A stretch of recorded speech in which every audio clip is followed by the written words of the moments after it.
Well, we actually knew about the grinding grooves through our oral history. We've just never set foot on this country. So right up until we started doing a survey part of the New England Solar Farm, we knew the general area. Our mission was to find the grinding grooves.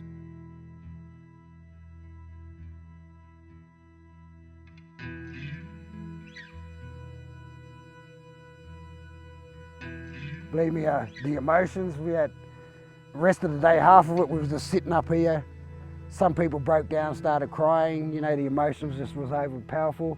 A lot of us was just in silence, just sitting there thinking and, you know, trying to connect. And it wasn't just the Aboriginal people, it was everybody here that on that day was just, you know, drawn into this sort of a sit back, take it in and just contemplate what we're actually seeing here. Here we've got again basalt, typical flake, awesome edge on it.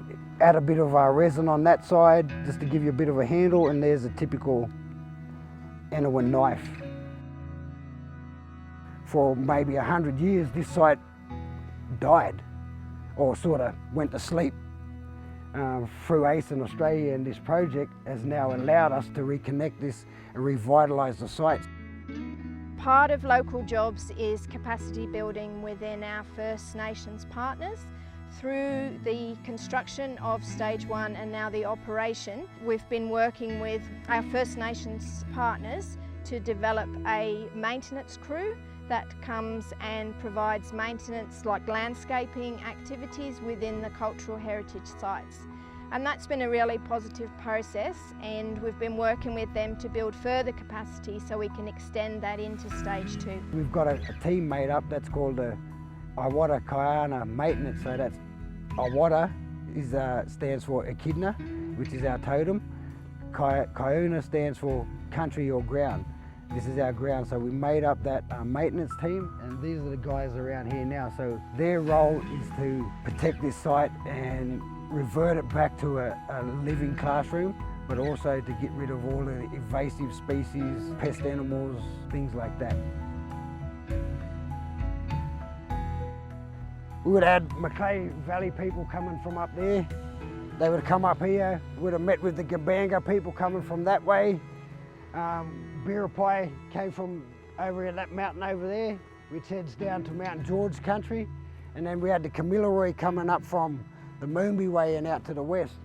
And they would have gathered here. Our last report was around 3,500 people was here at the last big ceremonial place.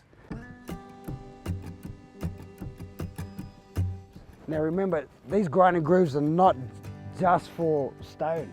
You grind all your wood on this as well, so a lot of these big longer ones we could be just shaping the spears. Every time we come and visit the site, we're finding more grinding grooves. Right now we've got estimated there's about 540 individual grinding grooves, and it just keeps growing. ACEN come in with an attitude that was very respectful and supportive, and then as the project went on, the relationship has just built enormously to that, you know, at this point in time, ACEN Australia is leading the engagement with not just the Aboriginal community, but the entire community of Uralla and Armidale, or the Enowan Nation. They're actually engaging with the community in the appropriate manner and a respectful way that has built this strong relationship. I grew up being told stories about grinding grooves out here. To me, it was just a family myth. To actually be on country and reconnect with those grinding grooves is, to me, invaluable. You know, that's the tangible evidence that supports my people's oral history. You know, so to us, it's, you know, this is like winning the lotto.